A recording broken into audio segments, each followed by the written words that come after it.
बिस्मिल्लाहिर्रहमानिर्रहीम, अस्सलाम वालेकुम, good morning and welcome to morning at home. उम्मीद है कि आप खैरियत से होंगे, सुबह खुशगवार गुजर रही होगी और आप तैयार हैं नेक्स्ट 2 आवर्स के लिए मॉर्निंग एट होम को देखने के लिए। आज क्या बात करनी है भाई? आज तो मैंने बहुत ही अपनी दुखती रग जो है ना वो आपके सामने प्रेजेंट करनी है, क्योंकि I am very upset.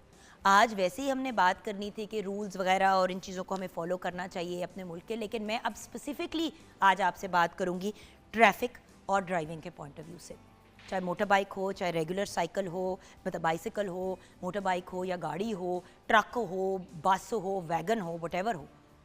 Viewers, मैं हैरान हूँ कि एक ऐसे मुल्क में जहाँ पे इतना ब्रिलियंट ट्रैफिक के रूल्स का निज़ाम है, हमारी ट्रैफिक पुलिस अपनी जिम्मेदारियों को इतनी खूबसूरती से निभाती है। गर्मी हो सर्दी हो, वो खड़े हुए होते हैं रोड पे हमें मैनेज करने के लिए, हमें गाइड करने के लिए, और फिर भी ट्रैफिक रूल्स नहीं फॉलो किए जाते। जिस जगह पे गलती से ना खड़ा हो ट्रैफिक पुलिस या लेफ्ट राइट हो जाए, वहाँ पे एक स्यापा पड़ जाता है। वाई? हम ऐसा क्यों करते हैं व्यूअर्स? देखिए, सबसे बड़ी बात और सबसे इंपॉर्टेंट बात जो मैंने अपने बेटे हमजा को भी समझाई थी जब लास्ट ईयर उन्होंने ड्राइवर्स लाइसेंस लिया। लास्ट ईयर हमजा माशाल्लाह 18 के हो गए थे, तो when he got the driver's licence और उन्होंने गाड़ी चलानी सीखी, तो मैंने गाड़ी की ड्राइवर सीट में बैठने से पहले उसको गाड़ी के बाहर खड़ा किया और मैंने कहा, हमजा एक बात याद रखना, ये गाड़ी, चाहे तुम गाड़ी चलाओ, चाहे मोटरसाइकिल चलाओ, चाहे इवन बाइसिकल चलाओ, ये एक हथियार है, ये एक वेपन है जिससे आप किसी को बहुत शदीद नुकसान पहुंचा सकते हैं। उसने कहा, what do you mean mama weapon? मैंने कहा, बेटे उसी तरह जिस तरह एक गन से आप अपने मुल्क की दिफा कर सकते हैं, उसी गन से आप किसी की जान ले सकते हैं। जिस तरह इस गाड़ी में बैठ के आप एक से दूसरी जगह जाते हैं, उसी तरह इसी गाड़ी में एक से दूसरी जगह जाते हुए खुदा न खास्ता एक्सीडेंट आप कर देते हैं या किसी को नुकसान पहुँचाते हैं, तो अगले इंसान की जान भी जा सकती है। माली नुकसान तो अपनी जगह, लेकिन जानी नुकसान का कौन रिस्पॉन्सिबल होगा, कौन रिस्पॉन्सिबिलिटी लेगा? तो ऐसा क्या हुआ, सुबह मैं आ रही थी, वही वाली चीज़ जो आपको पता है कि अक्सर होती है कि बंदा जब काम पे आ रहा होता है तो ऑब्वियसली गाड़ी कुछ लोग बड़ी स्पीड से चला रहे होते हैं, और सुबह ऑब्वियसली स्कूल का टाइम होता है तो हर कोई अपने अपने मामलात में बिजी होता है। वही हुआ कि मतलब आ रही हूँ तो एकदम से हम लोग ट्रैफिक लाइट पे रुके, तो एक बंदे ने ट्रैफिक की लाइट को काटने की कोशिश की। वहाँ पे उस वक्त या तो ट्रैफिक पुलिस नहीं थी। बाय द वे व्यूअर्स, एक बात रियलाइज़ करें कि ज़्यादातर जगहों पे अब कैमरे लगे हुए हैं, तो जहाँ आपको ट्रैफिक पुलिस नहीं नज़र आती ना, वहाँ पे कैमरे हैं, तो आपके ऊपर आपका चालान भी कटेगा और आपके ऊपर केस भी होगा अगर आप कोई बहुत ही इलीगल या कोई गलत काम करेंगे। सो जिसने ये हरकत आज की है उनको होपफुली इस पर सज़ा भी मिलेगी। सो हुआ ये कि हम लोग तरतीब से जिस तरह जा रहे होते, ट्रैफिक लाइट पे रुके, यही माल पे, एक बंदे ने सोचा कि मैं फनकारी करता हूँ और मैं ज़रा जल्दी स्पीड मारता हूँ और मैं निकल जाता हूँ। राइट लाल हो चुकी थी, येलो भी नहीं थी कि इतनी मार्जिन होती कि बंदा जस्टिफाई करे। उसने गाड़ी आगे की है, उसके पीछे 2 और लोगों ने गाड़ी की है और बाइक्स वगैरह हुई हैं, और एक ऐसा अजाब वाला ट्रैफिक जैम बन गया कि मतलब हॉर्न भी बज रहे हैं, बाइकें, मतलब गाड़ी के भी हॉर्न भी बज रहे हैं, गाड़ियों के, बाइकों के, साइकिलें, लोग भी खड़े हुए हैं रोड पे, लोग गाड़ियों से बाहर निकल आए कि हुआ क्या? सिर्फ इसलिए क्योंकि एक इंसान ने सोचा कि वो बहुत बड़े फनकार हैं और वो पहले निकल जाएं। वो पहले निकलने में सबका बेड़ा गर्क हुआ। और अब सोचने की बात है व्यूअर्स कि अगर कोई इंसान ऐसी हरकत करता है और ट्रैफिक जैम हो जाती है, वो बंदा जल्दी में था, किसी पैनिक में था, तो जो आपने हरकत की उससे ना सिर्फ आपने अपने आप को लेट किया, बल्कि आपने अपने साथ जो सारे लोग पीछे लाइन में लगे हुए थे उनके साथ भी ज़्यादती की। एक चीज़ बड़े साल पहले मुझे याद है कि मैंने फिर गाड़ी ही चलानी छोड़ दी उसके बाद। बड़े साल पहले हम लोग बहुत, मतलब हमजा कुछ, मतलब कार सीट में बैठता था, तो और आई थिंक 2 या 3 साल का था, और हम लोग कई और साथ में पीछे जो बेटे को संभालती थी मेरी नैनी, वो बैठी हुई थी और मैं आगे गाड़ी चला रही थी। हमजा और वो ऑब्वियसली पीछे थे क्योंकि वो छोटा कार सीट में। अल्लाह का शुक्र है कि वो बच्चा कार सीट में, और उसने सीट बेल्ट उसको लगी हुई थी और वो उस बच्ची को भी लगी हुई थी, मुझे भी सीट बेल्ट मैंने पहनी हुई थी। एक बच्चे ने, जो बाय द वे 18 साल का नहीं था, वो 14-15 साल का बच्चा था, उसने इतनी स्पीड से आके हमारी गाड़ी में गाड़ी मारी। गाड़ी घूमती हुई, स्पिन करती हुई हमारी जाके एक तरफ लगी, उसकी गाड़ी घूमती हुई जाके एक खंबे में जाके लगी। गाड़ी के अंदर 2 छोटे बच्चे बैठे हुए पीछे, उसके एक आगे बच्चा बैठा हुआ था और पीछे एक बच्ची बैठी हुई थी। मैं गाड़ी से जैसे तैसे भी निकली बाहर, और मतलब लंगड़ाती हुई, क्योंकि मेरे नी पे बहुत बुरी चोट लगी थी। और नी मेरा डिसलोकेट हो गया था। मैं लंगड़ाती भी गई हूँ उस बच्चे के पास, वो बच्चा गाड़ी से निकला और उसने गालियाँ निकालनी शुरू कर दी। मैं मजाक नहीं कर रही व्यूअर्स, उसने एक्चुअली इतनी गंदी और इतनी वाहियात गालियाँ निकाली कि मैं हैरान हो गई।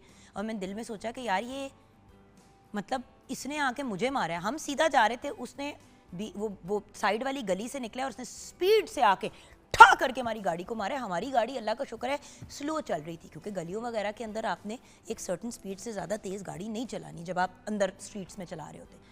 अच्छा वो मैं गई, अच्छा बदतमीजी, मैंने कहा बेटे आप बदतमीजी को डोंट कॉल मी बेटा। मैंने कहा ओके, तो अब मैंने कहा आपकी एज क्या है? None of your business. मैं तो बिल्कुल मुझे कहता ना बंदा कच्चा ही हो जाता है कि अब मैं क्या करूं कि मतलब अपनी कितनी को बंदा बेच। मैं खैर चुप। खैर उस दौरान आसपास में किसी ने देखा, पुलिस वगैरह आ गई। अच्छा उस लड़की के अम्मा अब्बा आ गए।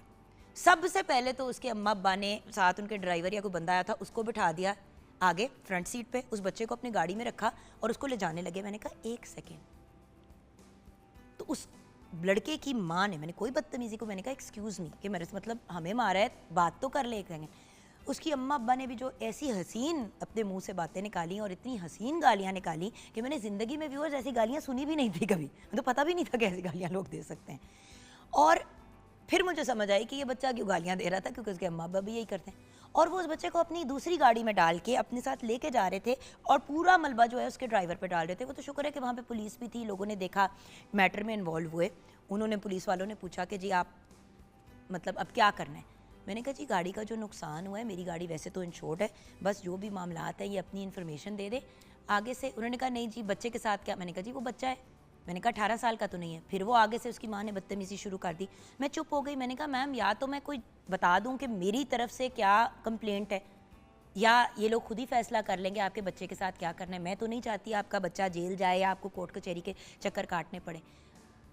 व्यूअर्स, बड़ा दिल पे पत्थर रख के मैंने ये बात की, जबकि जो हालात थे और जो उस वक्त मामलात थे, मेरा बड़ा कम दिल चाहा है कि मैं किसी के ऊपर हाथ उठाऊं। उस दिन मेरा दिल चाह रहा था, मेरा उस दिन हाथ उठने वाला था, नहीं उठा।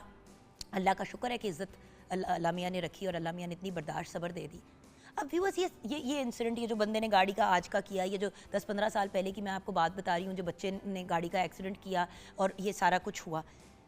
व्यूअर्स, अंडरस्टैंड करना बहुत ज़रूरी है कि अगर आप इतने खुश नसीब, और ये भी खुश नसीबी की बात है कि आप बाइक अफोर्ड करते हैं या आप गाड़ी अफोर्ड करते हैं, तो उसके साथ कुछ जिम्मेदारियां आती हैं, कुछ उसूल आते हैं।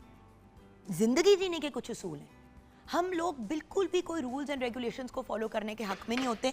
हमें सिर्फ ये होता है कि हम अपनी चीज़ कर लें। हर बच्चे को 12-13 साल की उम्र में हमारे मुल्क में शौक चढ़ता है, मैंने गाड़ी चलानी है, मैंने गाड़ी चलानी है, मैंने गाड़ी चलानी है। अब उन्होंने क्यों गाड़ी चलानी है? क्योंकि उनके इर्द गिर्द वाले भी इतनी यंग एज पे गाड़ी चलाने की उनके बच्चों को इजाज़त मिल गई। अल्लाह का शुक्र है, अल्लाह का बड़ा करम है कि अब ये रूल्स एंड रेगुलेशंस है कि अगर 18 साल से कम उम्र पे आप गाड़ी चलाएंगे तो पुलिस केस भी होगा, फाइन भी होगा और आपको जेल भी ले जाया जाएगा। सो माँ बाप थोड़े से मोहतात हो गए, वरना तो हैरान कुन बात होती थी कि मैं गाड़ी में जा रही होती थी, सुबह ऑफिस आ रही होती थी या वापस जा रही होती थी, तो मैं देखती थी छोटे छोटे बच्चे गाड़ियाँ चला रहे हैं, बाइक चला रहे हैं। और ट्रैफिक पुलिस ऑब्वियसली आगे बढ़ बढ़ के एफर्ट्स करती थी, लेकिन क्योंकि उस तरह के अभी लॉज नहीं इन प्लेस आए थे। अल्लाह का शुक्र है कि अब इतने क्लियर लॉज आ गए हैं और उन पे एक्शन भी लिया गया और कुछ बच्चों को एक्चुअली जेल में रात भी गुजारनी पड़ी है, मतलब थाने में, तो थोड़े से दिमाग सीधे हुए हैं, तो लोग ज़रा सा मोहतात हो गए और केयरफुल हो गए। लेकिन व्यूअर्स, हम लोगों को भी एज पेरेंट्स सोचना है कि अगर पूरी दुनिया में ये असूल है कि 18 साल से कम उम्र का बंदा गाड़ी नहीं चला सकता, तो उसके पीछे कोई तो लॉजिक होगी। एक बच्चे का, एक यंग पर्सन का व्यूअर्स इस वक्त तक दिमाग मचोर ही नहीं इतना हुआ होता कि वो खुदा ना खास्ता अगर मौके पे कोई आपने एक्शन लेना है, ऑल्सो इमोशंस वगैरह आपके डेवलप हो रहे होते हैं। छोटे बच्चों को गुस्सा ज़्यादा चल जाता है, गुस्से में कोई ऐसी खुदा ना खास्ता हरकत करते गाड़ी चलाते हुए, बाइक चलाते हुए। तो व्यूअर्स, हमने अपने बच्चों की, चले बाहर वालों को आप छोड़ दें, क्या अपने बच्चों की जान हमें प्यारी नहीं है? क्या हमारी रिस्पॉन्सिबिलिटी नहीं बनती कि हम बेसिक ट्रैफिक रूल्स को फॉलो करें? कितना मुश्किल है कि भाई अगर बाइक आप अफोर्ड करते हैं तो हेलमेट तो आप अफोर्ड करते ही होंगे, और अगर आप हेलमेट नहीं अफोर्ड करते तो बाइक मत चलाएं। एक बाइक पे 4-4 लोग, 5-5 लोग बैठे हुए, very very dangerous, without helmet. जो ड्राइवर है और जो पैसेंजर है, दोनों ने हेलमेट पहनना है। अब अगर हम गाड़ी चलाने की बात करें तो गाड़ी में सीट बेल्ट हर जगह लगी होती है। बैक सीट पे तो 4 जगह सीट बेल्ट लगी होती है, सेंटर में और दोनों साइडों पे, और फ्रंट की 2 सीट्स पे। तो हम क्यों नहीं, सारे लोग जब गाड़ी में बैठते हैं वो सीट बेल्ट क्यों नहीं पहनते? पैसेंजर्स को भी मैं कहूँगी कि भाई आपके लिए भी कुछ उसूल है। आपको पता है बाहर के मुल्क में अगर पैसेंजर ने सीट बेल्ट नहीं पहनी होती तो उसको भी फाइन होता है और कार के ड्राइवर को भी फाइन होता है। और अगर एज 18 साल से बड़ी हो और पैसेंजर जो है वो मतलब एडल्ट है तो उसको फाइन होता है, गाड़ी चलाने वाले को नहीं होता, क्योंकि लोग बात ही नहीं सुनते। गाड़ी में बैठ जाते हैं अपने रिलेटिव्स, जानने वाले, फ्रेंड्स, फैमिली, और वो कहते हैं कि खैर है हमने नहीं सीट बेल्ट पहननी। देखिए व्यूअर्स, उस सीट बेल्ट पहनने से लोगों की जान बच जाती है। इतने केसेस सुने हैं कि गाड़ी का एक्सीडेंट हुआ, इम्पैक्ट बहुत ज़ोर का था, बंदा जो है वो गाड़ी की विंडशील्ड से उड़ता हुआ बाहर गया। विंडशील्ड से वही उड़ के बाहर जाएगा ना जिसने सीट बेल्ट नहीं पहनी हुई। जिसने सीट बेल्ट पहनी है उसका जानी नुकसान कम से कम नहीं होगा, अनलेस अल्लाह ना करे कि बहुत कोई सीरियस चीज़ हो। सो व्यूअर्स, गाड़ी की, अच्छा एक और चीज़ जो मैंने बहुत ज़्यादा ऑब्जर्व की है कि लोग रोड के गलत साइड पे गाड़ी चला रहे होते हैं। इस साइड पे रश ज़्यादा है तो इस साइड पे चला लो। भाई अगर ट्रैफिक इस साइड से आ रही है तो इस साइड पे आप गाड़ी नहीं लेके जा सकते। रॉन्ग साइड पे गाड़ी चलाना, बाइक चलाना गैर कानूनी अमल है। अब मैं पेडेस्ट्रियन से भी रिक्वेस्ट करूँगी जो लोग चल रहे होते हैं, देखें मखसूस जगहें होती है जहाँ से रोड क्रॉस किया जा सकता है, या ट्रैफिक लाइट के ऊपर नॉर्मली लोग रोड क्रॉसिंग वगैरह बनी होती हैं। हम क्या करते हैं, रोड के बीच में रोड क्रॉस कर जाते हैं, दूसरे एंड से कोई स्पीड से गाड़ी आ रही हो या बाइक आ रही हो, अगले को लग जाए, अगेन जान भी जा सकती है। सो व्यूअर्स, इन चीज़ों का ख्याल करना ज़रूरी है कि हम गलत साइड पे गाड़ी ना चलाएं, ट्रैफिक को रूल्स फॉलो करें। ऑल्सो गाड़ी का ड्राइविंग लाइसेंस लेने से पहले आपका लर्नर्स परमिट आपको मिलता है जिसमें रिटन टेस्ट होता है।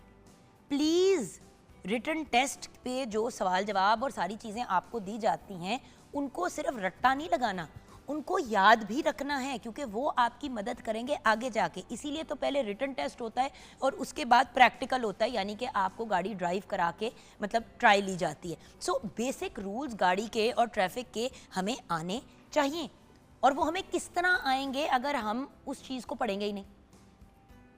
सो प्लीज़ व्यूअर्स, ये एक रिस्पॉन्सिबिलिटी है, एक जिम्मेदारी है, और इस जिम्मेदारी को निभाने के लिए जो रूल्स हैं, जो रेगुलेशंस हैं, उनको फॉलो करना बहुत इम्पॉर्टेंट है। आए दिन कोई डरावना सा इंसिडेंट सुनने को मिलता है और इंसान की रूह कांप जाती है कि किसी के 4 साल के बच्चे की डेथ हो गई क्योंकि गाड़ी का एक्सीडेंट हुआ। बच्चे छोटे होते हैं, उसको सीट बेल्ट नहीं उसने बच्चे ने पहनी हुई थी, वो खिड़की के से बाहर लटक रहा था, गाड़ी जाके लगी, बच्चा खिड़की से बाहर उड़ के गया और खुदा न खास्ता उसकी डेथ हो गई। मुझे पता है इंसान की रूह कांप जाती है ऐसी बात सुन के, लेकिन ये होता है। कितनी दफ़ा मैंने देखा है कि जिनकी गाड़ियों के अंदर वो होती है सनरूफ होती है, वो सनरूफ खोल के बच्चे उसमें से बाहर निकले हुए होते हैं। व्यूअर्स, इट इज़ डेंजरस, ये बहुत डेंजरस चीज़ है। बच्चों को थोड़ी देर ही हा कराने के लिए आप उनकी ज़िंदगियों को रिस्क पे डाल देते हैं, ये कहाँ की लॉजिक है? अच्छा, फिर गाड़ियों से बाहर चीज़ें जो हमें फेंकने का शौक़ है, आपकी गाड़ी अगर आपके पास है या बाइक भी है तो आप एक अपना बैग या कोई थैला, कोई ऐसी चीज़ रखें, उसके अंदर अपना गंद डालें और उसको फिर घर पे जाके या किसी प्रॉपर गार्बेज कैन में जाके डिस्पोज ऑफ करें। खिड़कियों से बाहर च्युइंगम में फेंक रहे हैं, खाने की चीज़ें फेंक रहे हैं, कूड़ कबाड़ फेंक रहे हैं। सो प्लीज़ व्यूअर्स, प्लीज़ जो रूल्स हैं उनको फॉलो करें। आइए किचन की तरफ रुख करते हैं। शेफ़ कनीज़ फातिमा हमारे साथ हैं। अस्सलाम वालेकुम। वालेकुम अस्सलाम। बेटे गाड़ी चलाती हो? मैंने रिसेंटली सीखी है, लर्नर परमिट बन गया हुआ है, टेस्ट देना बस। अच्छा, आपका क्या ओपिनियन है जो मैंने अभी बात की है ट्रैफिक रूल्स के बारे में, गाड़ी चलाने के बारे में, बाइक के हेलमेट, गाड़ी में सीट बेल्ट को पहनना, बड़ी बेसिक चीज़ें हैं ये तो। बहुत ज़्यादा बेसिक है और जिनको हम बहुत इजी लेते हैं। सिर्फ बाज़ों का सिग्नल पे हम इस डर से सीट बेल्ट पहनते हैं कि हमें कहीं वार्डन ना देख लें, ट्रैफिक पुलिस वाले ना देख लें, हमारा चालान ना हो जाए। वो सेफ्टी की पर्पज़ से एक तो हमारी ऑडियंस पहनती भी नहीं है। ये सीट बेल्ट, हेलमेट वगैरह ये हमारी ही सेफ्टी के लिए, जो कि हमें इस तरह लग रहा होता है कि कोई पनिशमेंट है या कोई ज़बरदस्ती पहना रहा है हमें। तो इस चीज़ को ना हम बहुत ही फॉर ग्रांटेड लेते हैं कि ठीक है कोई बात नहीं, नहीं पहनेंगे क्या हो जाएगा, चालान ही होगा ना, दे देंगे।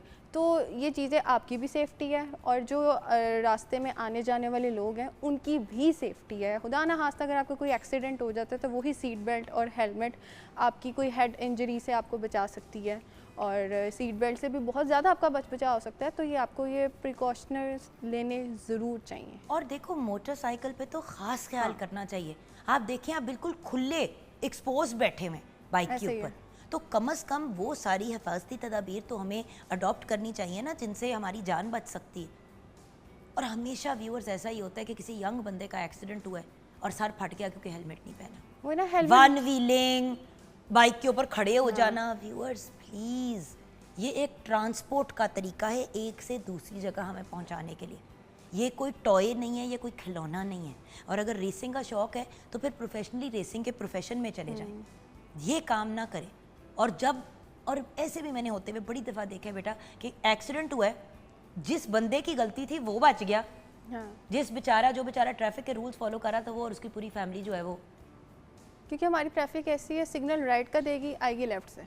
एग्जैक्टली। और बाइक्स तो ऐसे घुसती हैं कि जिस तरह कोई फायर ब्रिगेड वाले जा रहे हैं। और यहाँ पे एक चीज़ मैं एडिशन करना चाहूँगी, फिर हम ब्रेक की तरफ जाएंगे क्योंकि आपके किचन की तरफ भी हमने आना है कि व्यूअर्स एक और चीज़ जो मुझे हैरान कर देती है कि मुझे समझ नहीं आती। अच्छा, गाड़ी चला रहे हैं, सारा कुछ कर रहे हैं, अपनी सारी चीज़ों को पूरा करें। अच्छा, गाड़ी की बड़ी टेंशन है कि गाड़ी को कुछ ना हो जाए, लेकिन गाड़ी से अगर किसी इंसान को नुकसान पहुंच जाए उसकी कोई टेंशन नहीं है। बड़ी गाड़ियों वाले अक्सर एक्सीडेंट करके गायब हो जाते हैं, और दूसरा इंसान जिसको गाड़ी मारी वो ज़मीन पे तड़प रहा होता है, वो तड़प तड़प के मर जाता है जब तक कोई उनको बचाने के लिए आता है। सो अगर खुदा न खास्ता आपके हाथों कोई एक्सीडेंट हो भी जाए तो अपने अंदर इतनी वो रखें, सेल्फ मतलब वो जो कहते हैं ना कि एक इंसानियत अपने अंदर इतनी रखे कि फिर रुके और फिर उस मसले का हल ढूंढे। और अगर कोई किसी को चोट लगी है या कोई इशू है तो उनको अस्पताल तक पहुंचाएं। अक्सर लोग बाइक वाले ये कहते हैं कि बाजी बड़ी गाड़ियों वाले मार के चले जाते हैं, रोड पे पड़े होते हैं। सो प्लीज़ व्यूअर्स, इन चीज़ों का ख्याल करें। अगर आपसे कोई ऐसी चीज़ हो जाती है तो फिर उसकी रिस्पॉन्सिबिलिटी भी लें। ब्रेक की तरफ जाएंगे, ब्रेक के बाद जब वापस आएंगे तो शेफ़ कनीज़ फातिमा के किचन में मुलाकात होगी। आप हमारे साथ रहिएगा।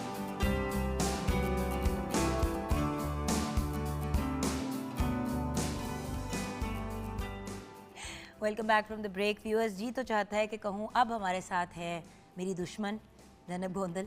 दुश्मन इसलिए क्योंकि हर चीज़ में कोई ना कोई न्यूट्रिशनल बात निकाल लेती है, कोई फूड टेक्नोलॉजी की बात निकाल लेती है, लेकिन आखिर है भी तो food technologist, dietitian and nutritionist. अस्सलाम वालेकुम। वालेकुम अस्सलाम। आज कौन सी चीज़ें हमारी मना करोगी?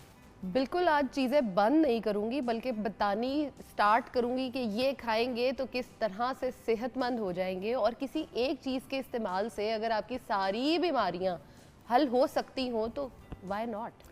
मेरे पास जो लिखा हुआ आया है वो आया है कलौंजी, यस, सफ़ेद एंड काला ज़ीरा। जी। मेरा सवाल ही इसमें आपने अजवैन क्यों नहीं ऐड की? इसलिए ऐड नहीं की क्योंकि अजवाइन जो है ना वो हमेशा क्राउन अपना ले जाती है और ये दोनों बेचारे निगलेक्ट हो जाते हैं। अच्छा, अगर टाइम मिला तो अजवैन पे भी बात कर लेंगे। ज़रूर। अच्छा, तो सबसे पहले तो बात करते हैं ज़ीरों पे।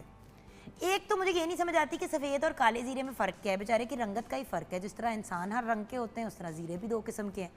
नहीं, उनके फ़ायदों में भी फ़र्क आता है। अच्छा। उनकी जो है जैसे ग्रोथ है उनको बनाने का जो तरीका है उसमें भी फ़र्क आ रहा होता है। और ज़ीरे की सबसे मज़े की बात ये है कि आप दोनों को इस्तेमाल वैसे तो कर सकते हो, दोनों ही बड़े बेनिफिशियल हैं, लेकिन आपको ये पता होना चाहिए कि क्या वो वाकई ही ज़ीरा ही है।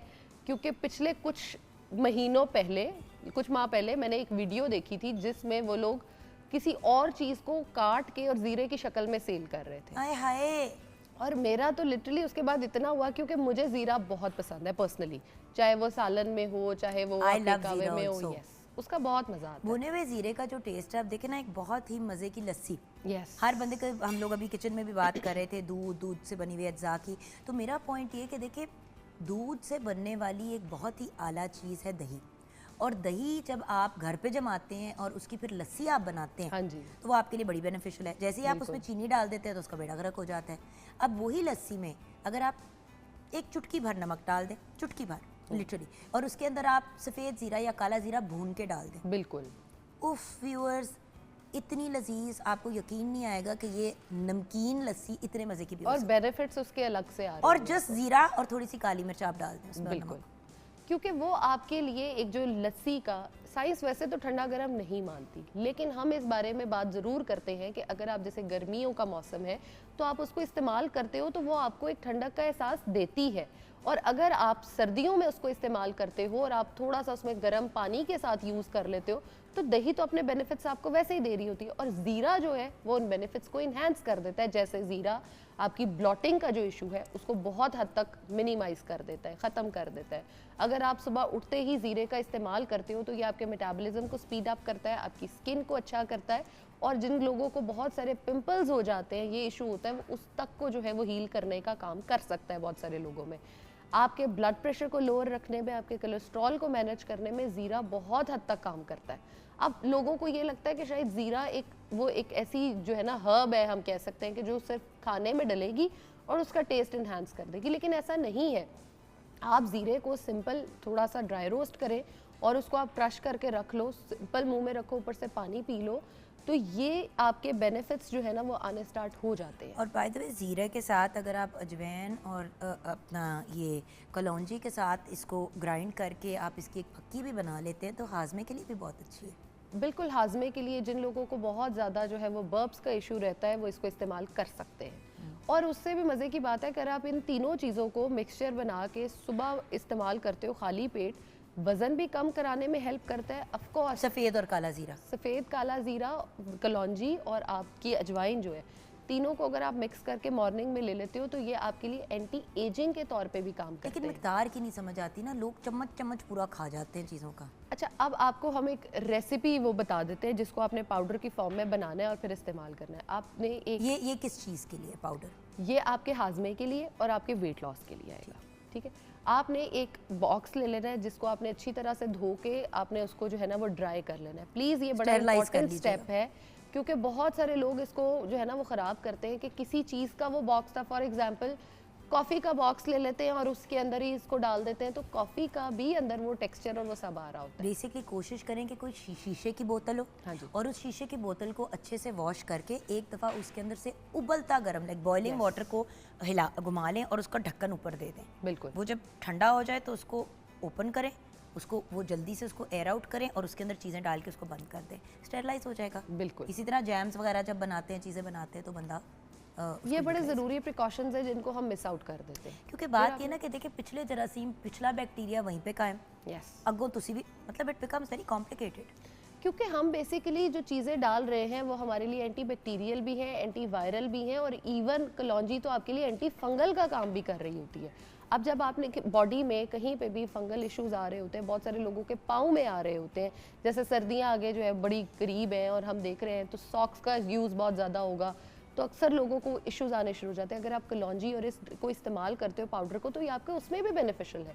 अब वेट लॉस पाउडर बनाना कैसे है, आपने 2 चम्मच इसमें भर के जो टेबल स्पून्स हैं वो ले लेने हैं कलौंजी के, फिर आपने इसमें जो है तकरीबन 1.5 स्पून जो है टेबल स्पून वो आपने ज़ीरे का ले लेना है। सफ़ेद काला टोटली अप टू यू, अगर आप दोनों का इस्तेमाल करना चाहते हैं तो दोनों का इस्तेमाल भी किया जा सकता है।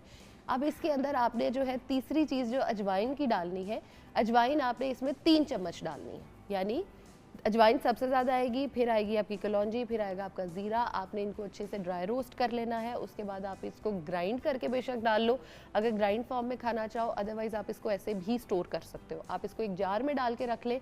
इस जार को आपने बहुत ज़्यादा बाहर एक्सपोजर में नहीं रखना, आप इसको किसी ड्राई प्लेस में, यानी आपकी कोई भी किचन कैबिनेट है आप उसको खोलो और इसमें स्टोर इसको करो। डेली बेसिस पे आपने अगर पहले कभी इन तीनों चीज़ों का इस्तेमाल नहीं किया तो 1 टीस्पून की टिप जो है आप उससे इसको इस्तेमाल करना शुरू करोगे और आहिस्ता आहिस्ता आप इसकी चुटकी मिकदार बराबर। बढ़ाओगे। बिल्कुल, और मैक्सिमम जो आप जा सकते हो वो 1 टीस्पून तक आप इसको कंज्यूम कर सकते हो। ये नहीं करना कि भर भर के टेबल अच्छा, स्पून लोग आप क्या खा करते रहे हैं, हो। अजवाइन का भी पूरा चम्मच खा लेते हैं, जीरे का भी पूरा चम्मच खा लेते हैं, कलौंजी का भी खा उसके लेते बाद हैं। होता क्या है, एसिडिटी होनी शुरू हो जाती है, उसके बाद आपका बीपी हाई होना शुरू हो जाता है। जहाँ बीपी को कंट्रोल करना था वहाँ आपका बीपी हाई होना शुरू हो जाता है, क्योंकि जब एक्सेस आप करते हो किसी भी चीज़ की, स्पेशली इन तीनों चीज़ों में से, तो आप तंग होते हो बाद में फिर। तो इससे बेहतर नहीं है कि आप एक सवाल है, मैं सुबह अदरक का एक कहवा पीती हूँ क्योंकि आपको पता है मेरे गले का इशू होता है। वो बेसिकली अदरक बॉइल्ड होती है पानी में, क्या मैं उसके अंदर एक चुटकी अजवाइन डाल सकती हूँ? बिल्कुल आप डाल या सकती जीरा? हैं, लेकिन आप उसको इस तरह से डालेंगी कि आपका जो अदरक वाला पानी है वो बॉईल जब हो नहीं, जाएगा, वो बना हुआ रेडी के अंदर, हाँ, रेडी करने के बाद, उतारने के बाद, वो like जब जब गर्म आप, ही है हाँ, आप उसके अंदर डाल सकते एक चुटकी आप अजवाइन डाल। हैं। बिल्कुल, क्योंकि मैं पहले लेती थी अजवाइन का पानी, लेकिन then I switch to the अदरक वाला कावा, और मुझे लगता है कि मेरी डाइजेशन वो एक चुटकी या आधी 1/4 टीस्पून से बिल्कुल सेट रहती थी। बिल्कुल, क्योंकि हर बॉडी जो है ना वो इस पे डिफरेंट तरह से रिएक्ट करती है। माइट भी किसी के लिए एक चुटकी बेनिफिशियल हो और किसी के लिए जो है 1 टीस्पून तक काम इसीलिए तो करे। कहते हैं ना कि हर बंदे को अपने बॉडी के हिसाब से चीज़ों को यूटिलाइज। अच्छा, जीरे से रिलेटेड और कोई चीज़? इसी एक पाउडर में एक और चीज़ ऐड करा दो, उसके बाद आगे चलते हैं। सिंपल सी चीज़ है, अगर आपको जोड़ों में दर्द रहता है तो आप इसी पाउडर के अंदर हल्दी और थोड़ी सी काली मिर्च ऐड ऑन कर लें, तो ये आपके लिए एंटी इन्फ्लेमेटरी के तौर पे भी काम करेगी। एंटी इन्फ्लेमेटरी का मकसद क्या है, आपकी पूरी बॉडी में कहीं पे भी सूजन हो जाती है, कहीं भी चोट लग जाती है, आपका कोई फॉर एग्जाम्पल आपका चलते हुए नी लग गया, नी स्वेल हो गया आपका, या वैसे आपका स्वेल रहता है, दर्द होती है, तो आप उसके लिए इसको इस्तेमाल कर सकते हो। अब जो जीरा है ना, उसके बड़ा मजे का एक ये बेनिफिट ये भी है कि जो गाउट के पेशेंट्स होते हैं, यानी जिन लोगों का यूरिक एसिड बहुत हाई होता है और वो गाउट की तरफ चले गए बिल्कुल, यानी उनके जिस्म के जो छोटे छोटे जॉइंट्स हैं, चाहे वो आपके ये आर्म के हों, उंगलियों के हों, चाहे वो पाँव के हों, बहुत सारे लोगों का जो है ना ये वाला हील वाला एरिया बहुत दर्द कर रहा होता है और ये बहुत पेनफुल होता है, नो डाउट। तो इसको आपने ठीक करने के लिए जीरे का इस्तेमाल करना है। और कैसे करना है? सुबह उठते ही आपने नीम गर्म पानी या रूम टेम्परेचर पानी के साथ आपने इसको मुंह में रखना है, ऊपर से आपने पी लेना है। ये तरीका अगर नहीं पसंद तो दूसरा भी इस्तेमाल किया जा सकता है कि पानी बॉइलिंग उस पे टेम्परेचर पे आए, आप उसको रिमूव करो, आप इसके अंदर एक स्टिक दालचीनी की डालो, थोड़ा सा जीरा डालो, ऊपर से कवर करके रख दो, उसके बाद आप इसको कंज्यूम कर सकते हो। दालचीनी साथ मैंने इसलिए ऐड ऑन कराई है क्योंकि वो आपके इंसुलिन के जो स्पाइक्स आ रहे थे वो उसको बहुत हद तक कंट्रोल करेगा। आप देखिए इंसुलिन रेजिस्टेंस, ये पहले आज तक हम लोग ऑलमोस्ट हमने ये टर्म सुनी ही नहीं थी, लेकिन पिछले तकरीबन 7-8 साल से हम ये टर्म सुन रहे हैं। उसके रीजंस क्या हैं? रीज़न नंबर 1 ये है हमारी डाइटरी हैबिट्स, नंबर 2 हमारा सेडेंटरी लाइफस्टाइल। हमारी डाइटरी हैबिट्स क्या हैं? हम लोग खाना खाते हैं और उसके बाद फ़ौरन से हम लेट जाते हैं, हमारी कोई फिजिकल एक्टिविटी नहीं है। घर के बुजुर्ग तो सबसे ज़्यादा, बच्चे तो फिर भी चलो हाइपर होते हैं, उछल कूद करना शुरू हो जाते हैं, और ये हैबिट पड़ना शुरू हो जाती है जब आप वर्किंग लाइफ की तरफ जाते हैं। बिल्कुल, रात का खाना खाया और लेट गए, दोपहर को तो चलो फिर भी लोगों को एक्टिव होना पड़ता है, और फिर वही लोग जो रात का खाना फ़ौरन खा के लेट जाते हैं, जब वो रिटायरमेंट उनकी तरफ जाते हैं तो फिर हर खाना खाने के बाद लेट जाते हैं। Exactly. फिर पेट भी निकलता है, हाजमे भी ख़राब होते हैं, कॉन्स्टिपेशन भी होती है। जुगन आप ही, आपको पता है ये खाना खाते ही फ़ौरन लेटने का दिल करना और नींद आना, ये आपकी बहुत हद तक कॉज होता है इंसुलिन रेजिस्टेंस के बॉडी में होने का। अब आपकी बॉडी में जो है वो डायबिटीज़ की तरफ जा रही है या नहीं, क्योंकि जो हमारी चीज़ें हैं ये तीनों ही डायबिटीज़ से आपको कंट्रोल कर रही हैं, लेकिन हर शो में हम ये बात करते हैं कि ये चीज़ आपको डायबिटीज़ से बचाती है, ये बचाती है, लेकिन लोगों में क्यों ये अवेयरनेस अभी तक नहीं आ रही? मैं आपको ये नहीं कह रही कि आप पिज़्ज़ा बर्गर कुछ भी खाना छोड़ दें, खाएं, ज़रूर खाएं, लेकिन उसके बाद एटलीस्ट हर मील के बाद 20 to 25 मिनट्स वॉक लाजमी तौर पे करें, और उसके बाद सोडाज जो हैं उनको अपनी लाइफ से प्लीज़ निकाल दें, क्योंकि वो शुगर से भरे हुए होते हैं। अब बहुत सारे पेशेंट्स ये कहते हैं कि हमें अर्ली साइंस पे अगर पता चल जाए ना तो हम प्री डायबिटीज़ में भी फॉल ना करें। उसके लिए सिंपल से सोल्यूशन है, आप अपनी नेक पे देखो, पीछे ब्लैक लाइंस पड़नी स्टार्ट हो जाती हैं, वो आपकी शुगर होने की पहली अलामत हो रही होती है, आपकी इंसुलिन रेजिस्टेंस की पहली अलामत हो रही होती है। आपके नेक पे टैग्स बनने शुरू हो जाते हैं, टैग्स जिसको हम कह सकते हैं उर्दू में कि कील ही हो सकते हैं, लेकिन थोड़े मोटे फॉर्म में टैग्स जो बन जाते हैं, स्किन टैग्स, इनको स्किन टैग्स जिसको हम कह रहे हैं, आप उसको देखना शुरू करो। अगर वो बहुत ज़्यादा आपके नेक के अराउंड बन रहे हैं तो आप इंसुलिन रेजिस्टेंस की तरफ जा रहे हो, आगे डायबिटीज़ आपको हो सकती है, आपके हार्मोन्स जो हैं वो बहुत ज़्यादा अनबैलेंस होना शुरू हो जाते हैं। अगर कुछ समझ नहीं आ रहा तो एटलीस्ट अपनी वेस्ट को मैयर कर लें। अगर मर्दों में 105 से ऊपर है और औरतों में तकरीबन 98 से ऊपर आपकी वेस्ट जा रही है, तो आप डायबिटीज़ होने के लिए प्रोन हो 99%। 99% आप प्रोन हो गए हो, यानी obesity is directly related to your diabetes. ये नहीं हो सकता कि आप बहुत ज़्यादा ओबेसिटी की तरफ जा रहे हो और आप बीमारियों से बच जाओ, ऐसा नहीं है। आपने बीमारियों से बचने के लिए इन सारी चीज़ों को तो इस्तेमाल करना ही है जो हम बता रहे हैं, साथ आपने वॉक एक्सरसाइज लाजमी करनी है। मैंने आपको कहा कि जुगन आपी, आपने कल से जो है ना वो कलौंजी के 7 दानों का इस्तेमाल करना है, तो आपकी सारी बीमारियां हल हो जाएंगी। लेकिन जुगन आपी क्या कर रही है? 7 दाने खा के सारा दिन बेड रेस्ट कर रही हैं। ऐसे होता नहीं है। लेकिन खैर कलौंजी से रिलेटेड मैंने बात करनी है अभी ब्रेक के बाद। Done. व्यूअर्स आप हमारे साथ रहिएगा, क्योंकि कलौंजी एक्चुअली अचार के अलावा बहुत से लोग हैं जो नहीं और किसी चीज़ में डालते। Yes. जबकि अब मेरी खाला ही हैं, इज़ अ ग्रेट एग्जांपल, कि उनके घर में ऑलमोस्ट हर चीज़ के अंदर खाने में कलौंजी ज़रूर डलती है। दाल में तो वो डालते ही डालते हैं, Best सब्जी में खाला डालते ever. हैं। खैर ब्रेक के बाद वापस आएंगे और कलौंजी के बारे में जानेंगे कि उसको अचार के अलावा कैसे इस्तेमाल करें। ज़रूर।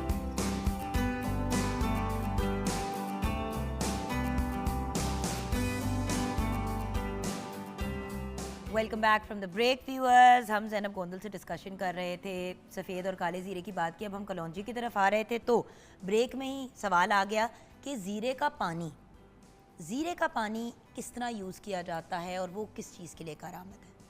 ज़ीरे का पानी जो है वो आपकी ब्लॉटिंग को कम करने में बहुत हद तक काम कर रहा होता है। जैसे मेरी एक पेशेंट है, यूएस में वो होती है, वो वहाँ पे उसके 3 बच्चे हैं, सारा दिन उनके साथ, अब उनका बचा हुआ खाना भी खा रही है, लाइफस्टाइल भी आपको पता है वहाँ पे डिफरेंट होता है हमारे से। तो मुझे रोज़ कहती है कि मेरी ब्लॉटिंग नहीं ठीक होती, मैं जितनी मर्जी डाइट कर लूँ, ये कर लूँ, वो कर लूँ, नहीं ठीक हो रहा।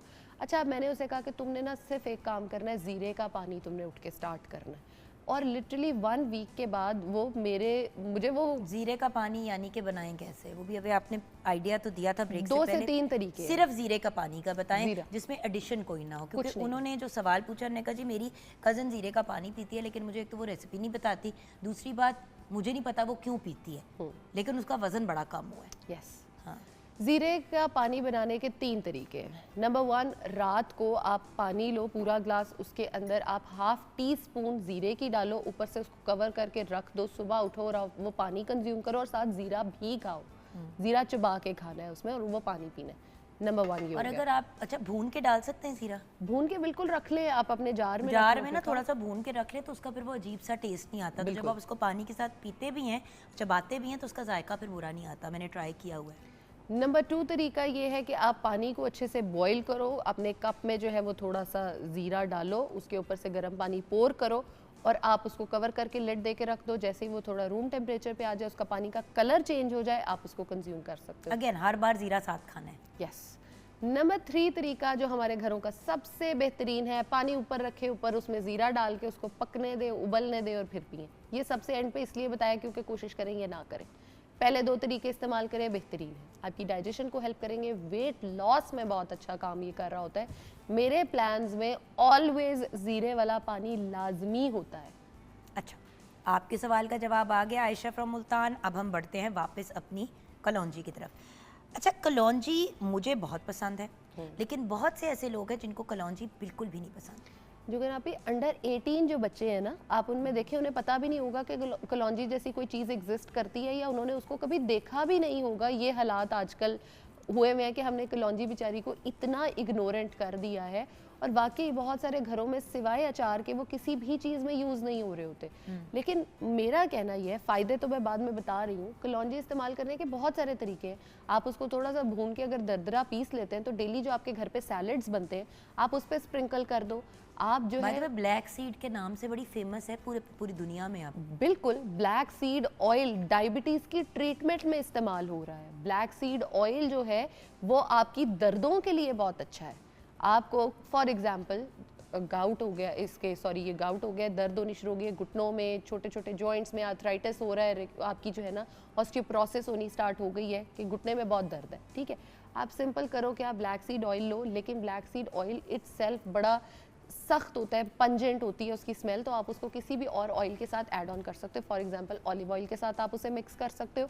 इफ़ नॉट, और आप इसको ज़रा ज़्यादा बेहतरीन बनाना चाहते हैं, तो आप इसी ब्लैक सीड ऑयल को थोड़ा सा हीट करो और इसके अंदर आप लहसुन जो होता है आपका, उसके जवे डाल के रख दें। जब वो काले हो जाएं लहसुन के जवे, आप उसको स्टेन कर लो और उसको इस्तेमाल करो। आपकी दर्दें बहुत हद तक रिड्यूस हो जाएंगी। Okay, yes. बालों के लिए ब्लैक सीड की बड़ी पॉजिटिव आई है। अगर आपको हेयर फॉल होता है, आपको डैंड्रफ है, आपके बाल बहुत ज़्यादा गिरते हैं, तो आपने क्या करना है, कैस्टर ऑयल लेना है, उसके साथ आपने ऑलिव ऑयल लेना है और उसके अंदर 3 to 4 ड्रॉप्स बस ब्लैक सीड ऑयल के डालने हैं। इससे ज़्यादा ब्लैक सीड ऑयल हम उसमें यूज़ नहीं कर सकते। उसका रीज़न है, रीज़न ये है कि इसकी एक तो स्मेल बड़ी पंजेंट होती है, दूसरा ये खुद इटसेल्फ बड़ा स्ट्रॉन्ग होता है रिएक्ट करने सिर में। नहीं साड़ना ना अपना। Yes. जैसे तारी मीरे का तेल जब सर पे हाँ लगाते हैं जी। तो वो कभी भी प्योर नहीं लगाते, वो मिक्स करते हैं किसी ना किसी कैरियर ऑयल के साथ, वरना सड़ जाता है। बिल्कुल, तो आप इसको इस तरह से भी इस्तेमाल कर सकते हो। इवन स्किन के लिए हम इसको इस्तेमाल करते हैं एंटी एजिंग के तौर पे, क्योंकि अगर हम कलौंजी की सिर्फ बात करें, ये एंटी बैक्टीरियल, एंटी वायरल और एंटी फंगल भी होती है।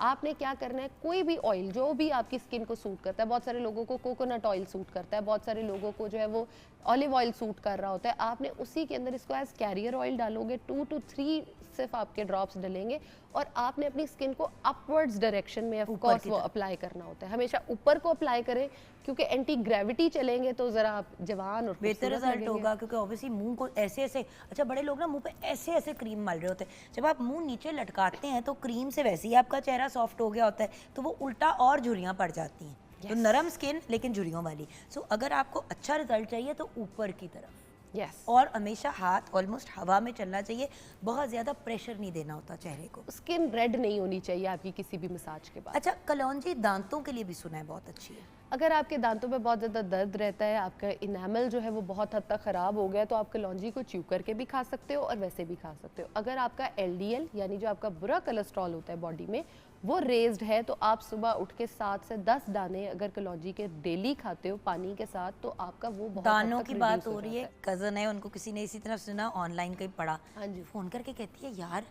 बड़ा मुझे मुश्किल हो रहा है। मैंने कहा क्या हुआ? कहती है हर रोज़ का है कि सुबह कलौंजी लेनी चाहिए। मैंने कहा कितनी ले रही हो? कहती मैंने ऑनलाइन देखा था, सुबह हर रोज़ सुबह कलौंजी ले। मैंने कहा कितनी? उसने मुझे वीडियो भेजी, वीडियो में किसी ने बताया ही नहीं कि कितनी, बस कहा आप डेली इस्तेमाल करें। वो झल्ली पूरा 1 टीस्पून, कहती है मैं 1 टेबल स्पून तक जाऊंगी। मैंने कहा आप पागल हो गए हो? Oh my God. मैंने कहा दाने लिए जाते हैं कलौंजी। कहती नहीं नहीं। मैंने कहा चेक करो। फिर उसने जब फिर से रिसर्च की उसके ऊपर, तो वही था कि 60 से 10 दाने, उससे ज़्यादा ज़रूरत नहीं है। बिल्कुल, आपकी बॉडी उतने में आपका काम कर देती है। अब कलौंजी के बहुत फ़ायदे हैं, हदीस में भी है कि जी मौत के अलावा हर बीमारी का हल है, इलाज है, लेकिन किन लोगों को कलौंजी इस्तेमाल नहीं करनी चाहिए? मैं क्योंकि अभी पूछने लगी थी, diabetes, blood pressure, cholesterol, pregnant खवातीन, कौन लोग हैं जो नहीं यूज़ कर सकते? आपकी जिन लोगों को ब्लीडिंग पाइल्स रहते हैं वो प्लीज़ कलौंजी का इस्तेमाल बिल्कुल मत करें। जिन लोगों को जो प्रेग्नेंट हैं ऑफ कोर्स या लैक्टेटिंग मदर्स हैं, दोनों कलौंजी का इस्तेमाल नहीं करेंगे। नंबर 3, जिन लोगों को बहुत ज़्यादा गट इशू रहता है यानी बर्ब्स जिसको हम एसिडिटी टाइप भी कहते हैं, वो इसका इस्तेमाल रात के टाइम पे बिल्कुल भी नहीं करेंगे। जैसे अक्सर घरों में सालन बनता है तो सालन के ऊपर कलौंजी और तिल स्प्रिंकल किए हुए होते हैं। अगर आपको कोई ऐसा इशू होता है तो आप उस सालन का इस्तेमाल मत करें, या एटलीस्ट अपने सालन पे से उसको रिमूव करके खाएं, वो सीड्स आपके लिए नहीं है। अब एक रेसिपी चलती है जिसमें लोग उसको वेट लॉस के लिए बड़ा यूज़ करते हैं। वो ये करते हैं कि जी कलौंजी लेते हैं, उसके ऊपर लेमन स्क्वीज करके उसको ड्राई करते हैं और फिर उसको या तो सन ड्राई करते हैं और फिर उसको खाते हैं। मैं इसके अगेंस्ट बात करना चाहूँगी। ऑफ कोर्स मैंने मना करना है ना किसी चीज़ से, फेमस हूँ मैं इस चीज़ मैं वही कहने लगी थी कि पूरे इस गुफ्तगू के दौरान ज़ैनब ने अभी तक ये नहीं कहा कि बिल्कुल ये नहीं करना। करें करें अपना दिल। देखिए, जो काम गलत है उससे मना करना मेरा फ़र्ज़ है और मैं वो पूरा किए बगैर नहीं जाऊँगी। अब अच्छा, आपने सन ड्राई, ठीक है, एक ह्यूमन उससे समझाना शुरू करती हूँ, फिर साइंटिफिकली लेके आती हूँ, आम इंसान की ज़ुबान में बात करते हैं। आपने कलौंजी ली, उस पर आपने लीमू डाला, विटामिन सी, वाह व्हाट एन अमेजिंग रिजल्ट्स आपकी स्किन के लिए, आपके बेली के लिए। आपने उसको रख दिया धूप में, धूप से वो ड्राई किया आपने। विटामिन सी जो है वो इवेपोरेट हो जाता है गर्मी में। सूरज जितना हमारे पास तपती उसमें आता है, जितना इन्वायरमेंट का वो सारा एटमॉस्फेयर में पोल्यूशन थी वो सारी की सारी उन दानों के ऊपर है। अब आपने उन्हीं दानों को स्टोर किया और आपने खाना शुरू कर दिया। अब मैं मना नहीं करूँगी, आप बताएगी कि हम ये खाएंगे या नहीं। बड़ी गंदी बात है भाई, बड़ी ही गलीज और ग्रोस बात आपने की है, अल्लाह आपको खुश रखे। बट वही वाली बात तो सही कह रही है। इसीलिए व्यूअर्स, एक और बड़ा अच्छा ऑप्शन होता है कि मलमल का कपड़ा ऊपर डाल दें बिल्कुल, और अपने घर के अंदर ही उसको ड्राई कर लें। क्या ये लेमन और ये वाला ऑप्शन ठीक है?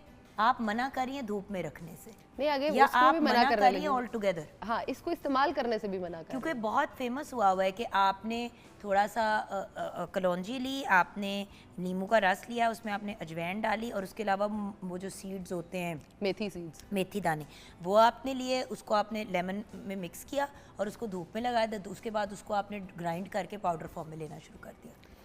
अच्छा देखिए, बहुत सारी ये चीजें तो बड़ी वायरल हुई है रेसिपी, और लोग अगेन वही वाली बात व्यूअर्स, हम बिल्कुल एक बंदे की बेसिकली होता पता है क्या, सोशल मीडिया पे जैसे कि जुगन, मैंने ज़ैनब ने एक वीडियो बनाई, वो वीडियो बड़ी वायरल हो गई। मैं भी अब सोशल मीडिया पे बैठी हुई हूँ एज अ यूट्यूबर। अब मैं देखती हूँ कि यार ज़ैनब की ये वीडियो तो बड़ी वायरल हुई है, मैं भी ऐसी वीडियो बनाती हूँ, लेकिन एग्जैक्ट 70 लोग वो उसी किस्म की चीज़ बनाएंगे। थोड़े थोड़े वेरिएशन अपनी के अपनी साथ, वेरिएशन के साथ थोड़ी सी फनकारी करके। और उस वेरिएशन में मेरा गर्क हो जाएगा। नहीं वेरिएशन क्या, जिस बंदे ने बनाई होगी वीडियो शायद उसकी वीडियो ही गलत बनी हुई है। एग्जैक्टली ये जो कॉम्बिनेशन है, अब इसी के ऊपर 70 और लोगों ने वीडियोस बना रही है, तो लोग कहते हैं यार ये तो बड़ी वायरल चीज़ है। व्यूअर्स प्लीज रिसर्च किए बगैर कुछ नहीं खाना, नहीं लगाना, नहीं इस्तेमाल करना। यस, आपको एक ड्रग न्यूट्रिएंट इंटरेक्शन समझाती हूँ। हमारे यहाँ जैसे पाकिस्तान में बड़ा कॉमन है जी कि दूध के साथ दवाई खाएं, ठीक है। ये एक एग्जाम्पल इसलिए दे रही हूँ ताकि अपने पॉइंट को वैलिड कर मैं सकूं। ऑलरेडी ये आपको याद होगा बात कर चुके हैं कि मेरी बेटी को एक ज़माने में जब आयरन की उसको जी। देनी थी सिरप, तो मैंने एक दिन नोट किया कि काला सा दूध पी रही है हाँ बेटी जी। मेरी। तो मैंने कहा ये क्या दूध सुबह सुबह इसको दिया जा रहा है, तो वो ना वो उससे दांत काले हो जाते हैं ना आयरन से, तो उससे मैं कहा हाय अल्लाह, दूध और आयरन साथ दे दिया, सब कुछ ही जीरो हो गया। यस, क्योंकि कैल्शियम आयरन की अब्जॉर्प्शन को रोकता है। अब यही उसने ऑरेंज जूस के साथ बच्ची ने लिया होता तो बात फर्क थी, लेकिन आयरन तो वैसे ही खाली पेट पे लेते हैं। बिल्कुल।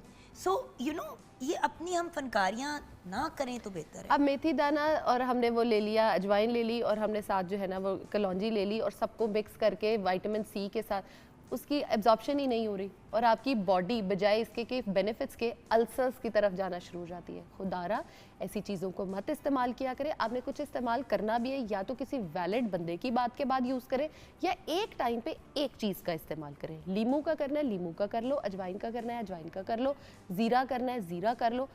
सब अलग अलग बहुत बेनिफिशियल हैं, आपकी सेहत के लिए बहुत अच्छे हैं, आपकी स्किन के लिए अच्छे हैं, आपके ब्लड प्रेशर, आपकी डायबिटीज़, हर चीज़ के लिए बहुत मुफीद है। लेकिन अगेन क्वांटिटी मैटर्स। आपने ज़ीरा अगर लेना है तो 1/4 चम्मच से ज़्यादा नहीं लेना, कलौंजी लेनी है तो 10 दानों से ज़्यादा इस्तेमाल नहीं करनी।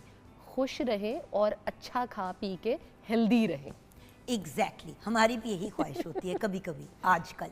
Thank you so much Zainu. You're welcome. So viewers हम जाएंगे छोटी सी ब्रेक की तरफ। ब्रेक के बाद जब वापस आएंगे, कुछ पिज़्ज़ा भी पक रहे थे अवन के अंदर, तो हम उन पे भी नज़र डालेंगे, मासूमों पे। एंड ऑफ कोर्स जहाँ पे गिट्टे गोडों की दर्द हो की बात हो रही है, तो चले उसकी सोल्यूशन की तरफ भी चलते हैं। खुराक की तो बात हो गई, अब फिज़िकली क्या क्या किया जा सकता है अपने आप को तकलीफ से निकालने के लिए, ब्रेक के बाद।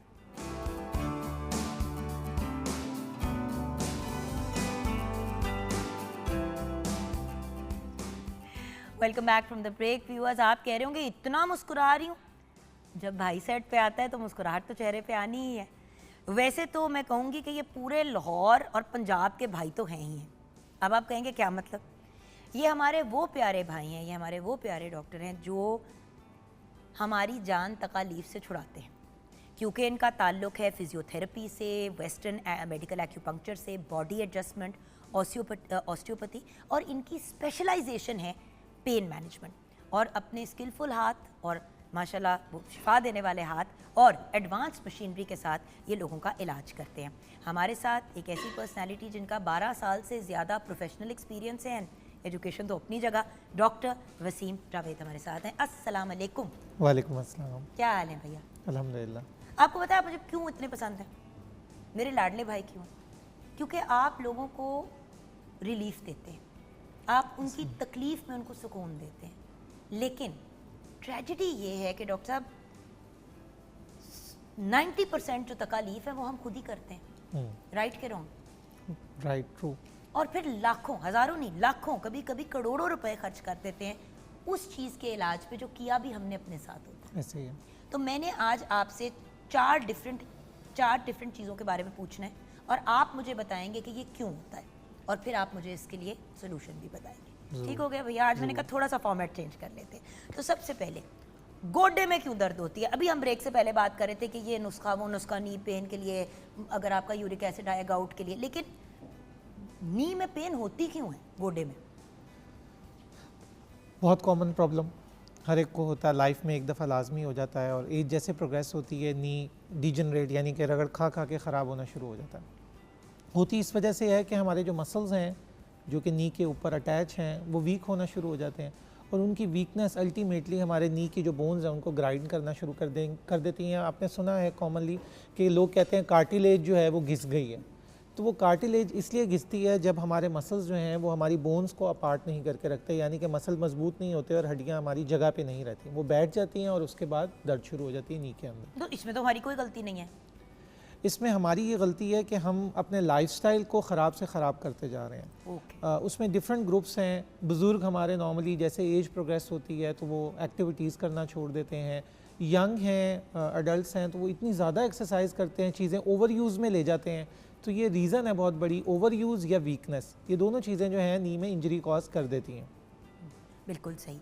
अच्छा, अब मुझे ये बताइए, जैसे कि मैंने अभी आज हमारे व्यूअर्स के साथ शेयर किया कि एक दफ़ा एक्सीडेंट हुआ था तो नी पे चोट लगी थी, क्योंकि मेरा राइट नी डिसलोकेट हुआ था तो अक्सर ज़रा ज़्यादा प्रेशर आए तो उसमें पेन आती है, मतलब तंगी होती है। मुझे पेन नहीं कह सकती, दिक्कत होती है उसमें, जैसे होता नहीं है कि ज़रा चुभन सी हो, चुभन सी। डिस्कम्फर्ट रहे। बिल्कुल, क्योंकि जब वो एक्सीडेंट हुआ चेकअप तो करा लिया, इमरजेंसी में गई, डॉक्टर से चेक करा लिया। डॉक्टर ने कहा कि उसने लोकेशन उसको वापस कर दिया, उसको वो थोड़ी देर के लिए रैप अप कर दिया और उन्होंने कहा कि जी अब आपने रेस्ट करना है और आपने 10 दिन का बाद फॉलो अप पे आना है। मजाल है कि फॉलो अप पे गई हूँ तो मैं नहीं गई। बाद में जब डॉक्टर से कहीं मुलाकात हुई, उन्होंने कहा आप आई नहीं वापस अपने नी के लिए। मैंने कहा जी डॉक्टर साहब वो टाइम नहीं मिला, ये वो। उन्होंने कहा आपने फॉलो अप पे आना था, मैंने आपकी फिजियोथेरेपी स्टार्ट करानी थी। इस वक्त तक 6 महीने गुजर चुके थे, तो जो बिंगा चिब्बा अंदर मसला ख़राब होना था वो हो चुका था। सो हमारी ये कोताहियाँ मसला बहुत ख़राब करती हैं भैया। अच्छा, अब मैं अगली के पास आऊँगी, बैक पेन। बैक में तो बड़े बुजुर्गों, बच्चे, हर कोई आजकल बैक पेन में एग्जैक्टली। वाई? मेरे ख्याल में उसकी सबसे बड़ी वजह posture is the most important thing, जिसमें हम सही तरीके से बैठते नहीं हैं, स्लाउच करके बैठ रहे हैं, झुक के बैठ रहे हैं, मोबाइल यूज़ कर रहे हैं तो इसी एंगल पे कर रहे हैं। ट्रैवलिंग है तो वो बहुत ज़्यादा प्रोलॉन्ग हो गई है कार्स के अंदर, बाइक ट्रैवलिंग है तो वो बहुत ज़्यादा हो गई है, अनरेस्ट बहुत ज़्यादा हो गया।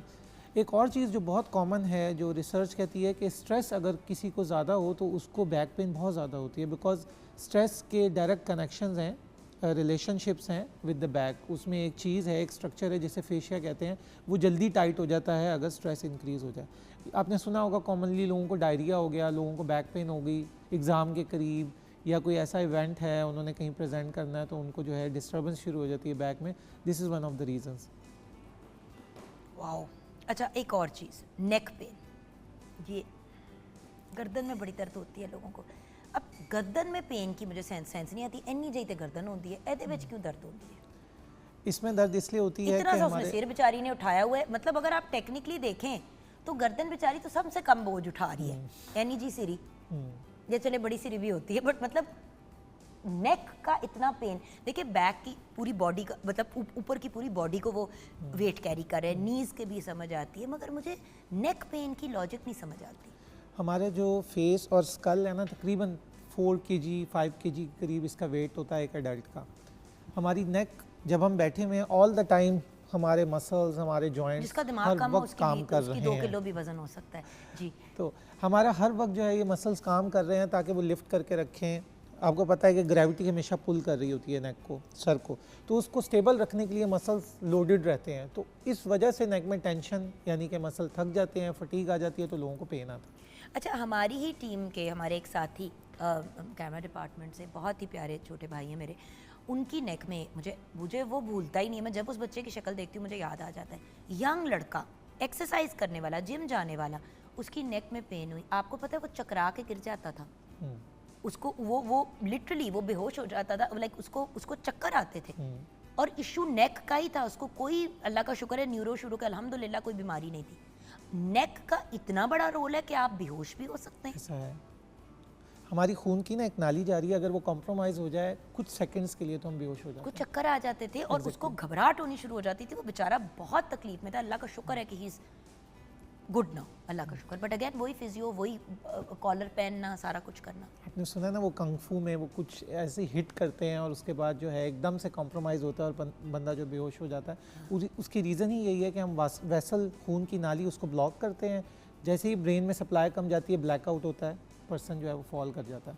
अच्छा, और फाइनली भैया शियाटिका, जिसका हम नाम बहुत ज़्यादा सुन रहे हैं, लेकिन सच पूछें तो मुझे अगर आप क्लैरिटी दे दें कि शियाटिका है क्या और ये क्यों इतना कॉमन हो गया? शियाटिका एक सिम्टम है पेन नर्व की वजह से।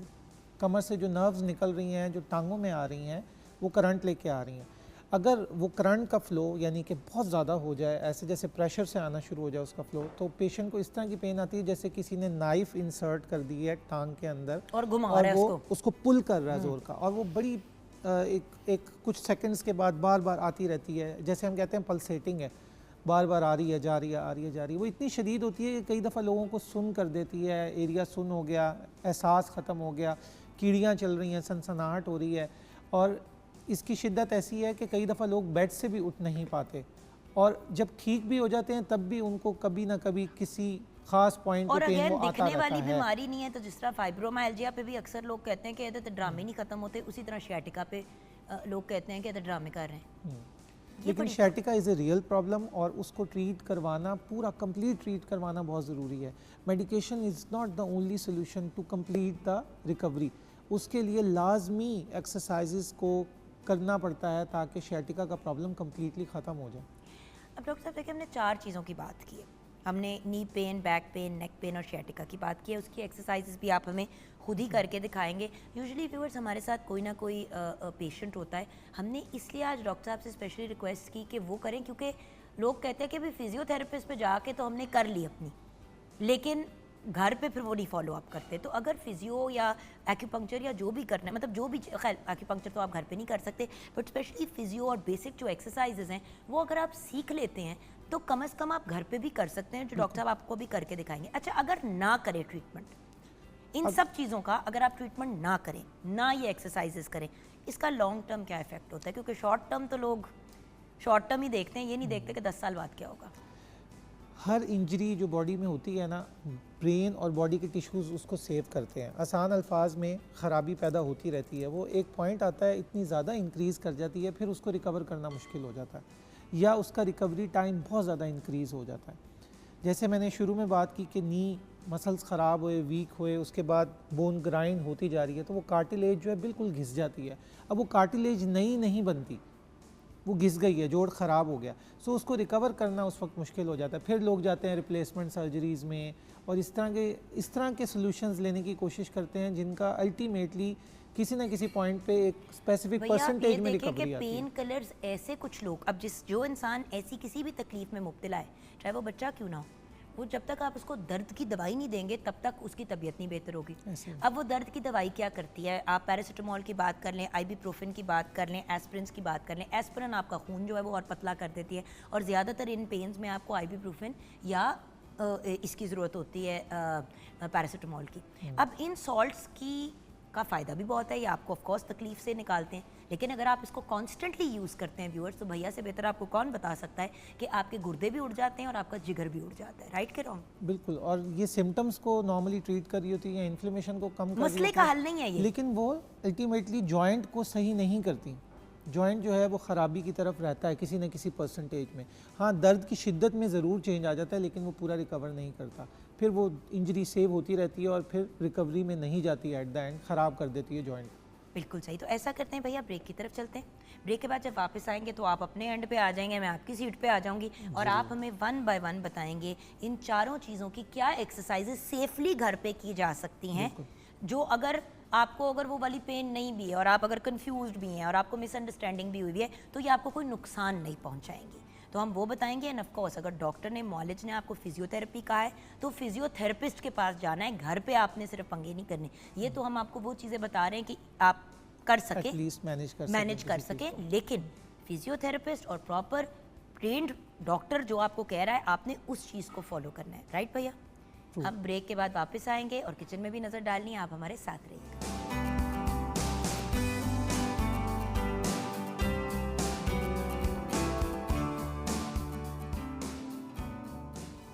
Welcome back from the break viewers. हमारे साथ बहुत ही ब्रिलियंट डॉक्टर वसीम जावेद, हमारे प्यारे भाई, फिजियोथेरेपिस्ट हैं, वेस्टर्न मेडिकल एक्यूपंक्चर से वाबस्ता हैं। बॉडी एडजस्टमेंट की बात करें तो इनसे बेहतर कोई नहीं कर सकता। मैंने लिटरली ऐसे लोग देखे हैं जिनकी पूरी बॉडी टेढ़ी थी और इन्होंने लिटरली, वो लड़का हमारे प्रोग्राम पे भी आया था, हैरान कुन results. And then of course as osteopathy.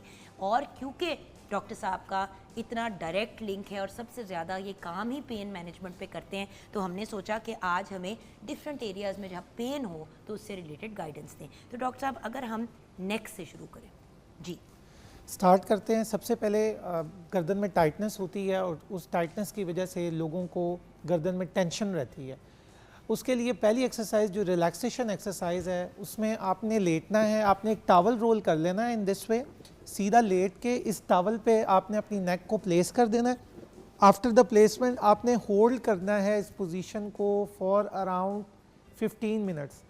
आप जब इस पोजीशन पे लेटे रहेंगे 15 मिनट्स के लिए, आपके जितने मसल्स टाइट हैं वो रिलैक्सेशन में चले जाएंगे एंड आफ्टर द रिलैक्सेशन आपकी टेंशन जो है वो मसल की कम हो जाएगी। सेकंड एक्सरसाइज जो मसल की स्ट्रेंथ के लिए है वो इस तरह के, आप अपना दुपट्टा भी घर से कोई ले सकते हैं, उस दुपट्टे को प्लेस कर लें गर्दन के बैक साइड पे एज इफ़ मैंने प्लेस किया, और उसको सामने की तरफ रखें और गर्दन को बड़ा आराम से पीछे की तरफ लेके जाना है और होल्ड करके रखना है फॉर अराउंड 15 सेकेंड्स और फिर आराम से छोड़ देना है। इसको रेस्ट देना है आपने 3 सेकेंड्स के लिए और फिर इसको रिपीट करना है।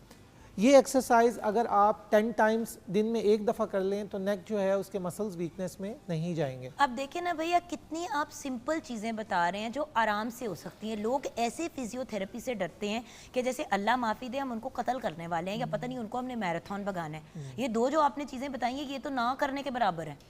इतना तो कर ही सकते हैं ना घरों में, बहुत ईजी है। और स्पेशली हमारे बुजुर्ग प्लीज़ जो डरते हैं और घबराते हैं, आप लोग हम लोग के सर पे सलामत है तो सब कुछ है, आप लोग नहीं है तो हमारे पास कुछ नहीं है। तो ये मैं अपनी अम्मी को भी कह रही हूँ और अपनी सब अम्मियों को और अंकल्स को और अब्बूज़ को कह रही हूँ जिनसे मेरा बहुत प्यार है कि प्लीज़ जो डॉक्टर साहब कह रहे हैं कम से कम वो चीज़ें तो आप लोग घर पे तो ट्राई कर लेना। मुझे पता है आप जो देख रहे हैं कौन कौन है आप में से ऐसा बंदा जो नहीं करता। जी थर्ड क्विक टिप, नेक का पोस्चर। लोग कॉमनली नेक फॉरवर्ड करके बैठते हैं जिसे हम एक प्रॉपर डिजीज़ कहते हैं, एक मोबाइल को देखते हुए। उसके लिए आपने करना ये है कि अपनी चिन को अंदर की तरफ पुल करके रखना है। बेशक मिरर के सामने, शीशे के सामने बैठ जाएं और इसको होल्ड करके रखें फॉर 1 मिनट और फिर रिलैक्स कर दें बॉडी। इसको 5 टाइम्स रिपीट करें, आपका नेक का पोस्चर बेहतर हो जाएगा। लास्ट एक्सरसाइज स्ट्रेचिंग की है, उसमें करना ये है कि आपने अपनी जो चिन और फेस है इसको रोटेट करना है टुवर्ड्स द आर्म पिट, अपने बगल की तरफ, और अपने हैंड को यूज़ करना है, हेड को होल्ड करना है, पुल करना है, इतनी फोर्स लगानी है कि आपको खिंचाव फील हो। इसको होल्ड करके रखना है आपने 15 सेकंड्स के लिए, आराम से छोड़ देना है। इसको 5 टाइम्स अ डे करना है। ये 4 एक्सरसाइजेज मैक्सिमम 10 मिनट्स लेंगी और आपकी नेक जो है उसमें डिस्कम्फर्ट ख़त्म हो जाएगी। अब नेक्स्ट की तरफ चलते लेकिन ना नेक के लिए तो इतनी सिंपल भैया ने एक्सरसाइजेस बताई हैं और कंप्लीट, मुझे तो नहीं लगता कि इसमें इतनी सी भी पेन होगी। ऑब्वियसली जो ऑलरेडी तकलीफ में है थोड़ी सी दिक्कत होगी, मगर हिम्मत करें, अल्लाह खैर करेगा। अब अगली चीज़ जिसकी तरफ मैं बढ़ना चाहती हूँ वो बैक पेन। देखिए मैं प्रायोरिटी के हिसाब से चल रही हूँ। नेक की पेन बहुत से लोगों को आजकल है, वही वाली बीमारी ना, ये जैसे आपके, सॉरी भैया मोबाइल को पकड़ी मैं, ये सारा दिन ये कमर भी गोल है, तो इस वजह से अब मैं नेक्स्ट बैक पे जाना चाहती हूँ। अच्छा, बैक के लिए सेम आप पिलो यूज़ करेंगे। पिलो प्लेस करें अपनी बैक के लोअर बैक वाले एरिया में और इसके ऊपर आपने लेट जाना है। ये जो टावल है, ये टावल जो है फोर्स लगाएगा आपकी वर्टेब्रास के ऊपर, आपकी रीढ़ की हड्डी के ऊपर। इन दिस वे होगा ये। नॉर्मली बहुत कॉमन MRIs पे लिखा जाता है स्ट्रेटनिंग हो गई है, यानी कि हमारी कमर जो है वो अकड़ गई है, बैम्बू की तरह हो गई है, हार्ड हो गई है। जब आप इसको प्लेस करेंगे तो ये आपकी रीढ़ की हड्डी को पुश करके रखेगा टावल, और आपकी बैक जो है वो रिलैक्स हो जाएगी। दूसरी एक्सरसाइज स्ट्रेंथनिंग की, कौन से मसल्स जो हैं वो मजबूत किए जाएं जिससे जो है बैक बेहतर हो जाए, उसके लिए मैं आपको एक्सरसाइज जो है वो गाइड करने लगा हूँ। आपने नीज़ अपने बेंड कर लेने हैं, सीधा लेट जाना है। सीधा लेटने के बाद आपने अपनी हिप को ऊपर की तरफ उठाना है। कोई पिलो शिलो कुछ नहीं, कुछ भी नहीं। आपने हिप को उठा के रखना है 5 सेकंड के लिए और आराम से छोड़ देना है इसको आपने 10 टाइम्स रिपीट करना है इस एक्सरसाइज को। मसल्स जो बैक के हैं वो मजबूत होना शुरू हो जाएंगे। थर्ड एक्सरसाइज जो कि बैक के मसल्स की टाइटनेस के लिए हम स्ट्रेचेस करते हैं, उसके लिए आपने सीधा लेटना है और नीज़ को पेट की तरफ लेके जाना है। सीधा आप लेट गए, आपने क्या करना है, आपने दोनों नीज़ को पेट की तरफ लेके जाना है। इसको होल्ड करके रखना है फॉर 15 सेकेंड्स। आप होल्ड करके रखेंगे, उसके बाद इसको लूज़ कर दीजिएगा। Do this exercise 5 times a day. इससे आपकी जो बैक के मसल्स में टाइटनेस है, कितनी दफ़ा? 5 टाइम्स अ डे, 5 दफ़ा दिन में एक दफ़ा दिन में 5 टाइम्स करनी है। यानी कि आपने 15 सेकंड होल्ड करके रखना है, उसके बाद रिलैक्स करके फिर इस तरह 5 दफ़ा करना है दिन में। इससे बैक की जो क्योंकि आपने 5 टाइम्स करना है, मैंने कहा सुबह दोपहर शाम। नहीं, 5 टाइम्स आ डे, 5 दफ़ा करना है, यानी कि 5 उसकी रेपिटेशंस आपने करनी है और एक ही टाइम आपने दिन में ये करना है। एग्जैक्टली। और बेस्ट टाइम कब होता है इन एक्सरसाइजेस का? सुबह जो है मॉर्निंग टाइम उस वक्त एक्सरसाइज कर ली जाए तो बेस्ट है, बेस्ट, ठीक है, ओके। क्योंकि उससे जो है आपका ब्लड फ्लो इंप्रूव होता है, फिर बॉडी को आप यूज़ करते रहते हैं तो बॉडी जो है वो सपोर्ट करती है थ्रू आउट द डे। अब हम नेक्स्ट एक्सरसाइज पे जाते हैं, शैटिका।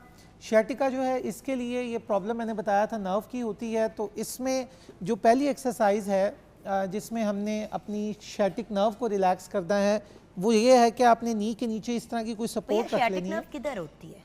शैटिक नर्व जो है ना आपकी कमर से निकल रही है, हम उसे लंबर कहते हैं, लंबर और सैक्रम इधर से निकलती है और नर्व गुच्छा होता है ऊपर की तरफ, यहाँ से एक मोटी नर्व बन जाती है, तकरीबन ये 1 सेंटीमीटर मोटी होती है और हिप से गुजरती हुई टांग में आती है और बाहर की तरफ आ जाती है गोडे के पीछे, बाहर की तरफ आके फिर यहाँ से ये 2 हिस्सों में डिवाइड होती है। एक उसका पोर्शन आगे की तरफ चला जाता है लेग के फ्रंट पे और एक पोर्शन लेग की बैक पे चला जाता है और पाँव में सप्लाई तो यानी कि इन शियाटिका की एक्सरसाइज से आपको नी पेन में भी रिलीफ मिलेगी अगर वो शियाटिका से आ रही है, अगर वो शियाटिका से कनेक्टेड है, यस इट तो। Is possible. सो उसमें होता यह है कि आपने नर्व चूँकि वो ओवर स्ट्रेच होती है, उसमें नर्व में स्वेलिंग हुई भी होती है, तो हमें नर्व को रिलैक्स करना होता है। पहली एक्सरसाइज तो ये है कि आपने इसी तरह जैसे मैं टॉवल रख रहा था पहले बैक के नीचे, आपने नी के नीचे पिलो रख लेना है, पिलो रख के आपने सीधा लेट जाना है और थोड़ी देर इस पोजीशन को मेंटेन करना है, मे बी 10 मिनट्स के लिए। उसके बाद क्या होगा, नर्व को ऐसी पोजीशन मिलती है, रिलैक्सेशन मिलती है कि नर्व जो है वो टेंशन उसकी कम हो जाए और सोजन कम हो जाए। दूसरी शैटिका के केस में एक्सरसाइज ये है कि आपने सीधा लेटना है, एक टांग को बेंड कर लेना है और दूसरी टांग को ऊपर की तरफ लिफ्ट करना है। इसको मैं अब आपको एक्सप्लेन करने लगा हूँ।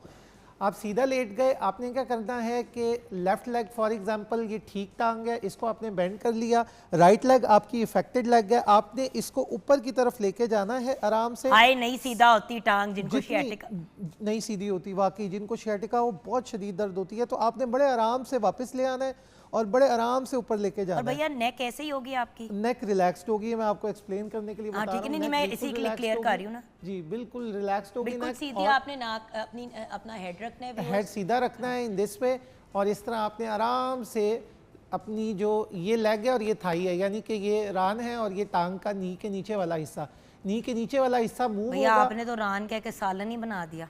अच्छा आपने नी से नीचे वाले हिस्से को मूव करना है, इसको ऊपर की तरफ आराम से लेके जाना है और आराम से नीचे ले आना है।